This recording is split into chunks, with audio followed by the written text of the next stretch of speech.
Hello friends, welcome back to my channel dinner রান্নাঘর। আজকে আমি তোমাদের সাথে শেয়ার করব দেশি মুরগির কষা। তো চলো বেশি দেরি না করে রেসিপিতে চলে যাই। তো এখানে আমি নিয়ে নিয়েছি সর্ষের তেল আর রিফাইন তেল, দুটো একসাথে নিয়ে নিয়েছি। তেলটা একটু বেশি পরিমাণে লাগবে, কারণ যেহেতু আমি এটা পুরো কষা রান্না করব। তাতে ফোড়নে দিয়ে দিলাম একটা তেজপাতা, লং, এলাইচি আর দারচিনি। এটার একটু ফ্লেভার বেরাতেই আমি এর মধ্যে কিন্তু দিয়ে দেবো দুটো কুচনো পেঁয়াজ, মানে স্লাইস করা পেঁয়াজ। তো এটা দিয়ে কিন্তু আমি ভালোভাবে ভাজবো যতক্ষণ না পর্যন্ত এটার রঙটা চেঞ্জ হচ্ছে। তো তোমরা যারা আমার চ্যানেলে নতুন আসছো, যারা আমার চ্যানেলটা নতুন দেখছো, তারা কিন্তু অবশ্যই সাবস্ক্রাইব করে দেখো, পাশের বেল আইকনটা প্রেস করে রেখো, যাতে করে রান্নার নোটিফিকেশনগুলো সবার আগে তোমাদের কাছে পৌঁছে যায়।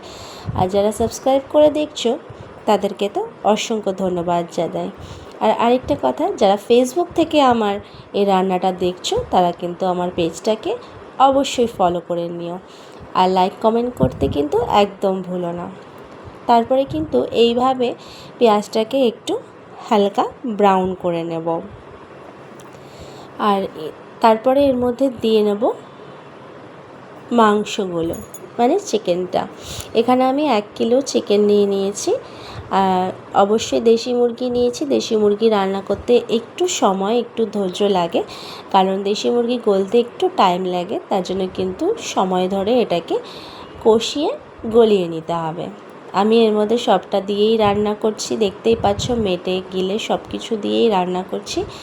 তারপরে এর মধ্যে দিয়ে নেব স্বাদ অনুযায়ী লবণ।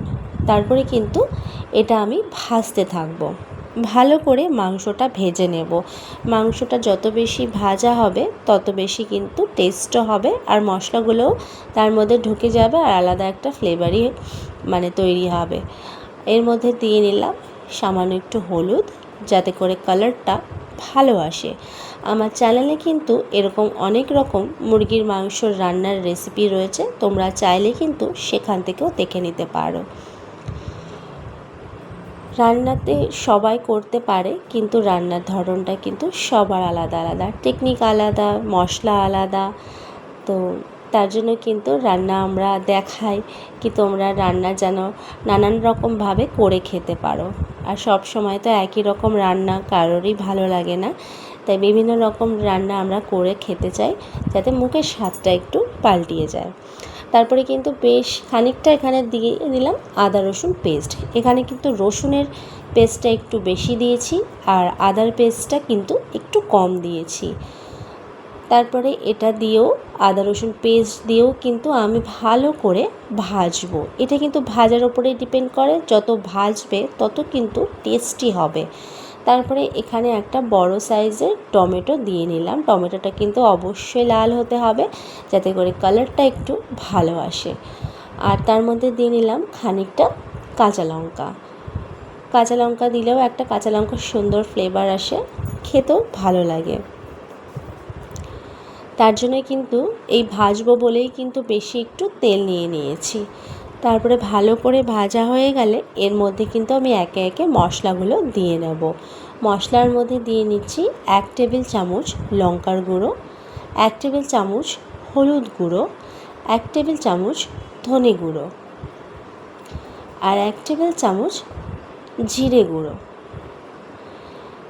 এই মশলাগুলো সব উপকরণ আমি দিয়েও কিন্তু এখন ভালো করে এটা ভেজে নেব। এই কষাটা কিন্তু খেতে দুর্দান্ত লাগে। তোমরা এর সাথে কিন্তু ভাতের সাথে, পরোটার সাথে, লুচির সাথে, রুটির সাথে, পোলাও, ফ্রাইড রাইস সব কিছুর সাথে খেতে পারো। আর যেহেতু দেশি মুরগি, টেস্টটাও কিন্তু খুব বেশি ভালো হয়।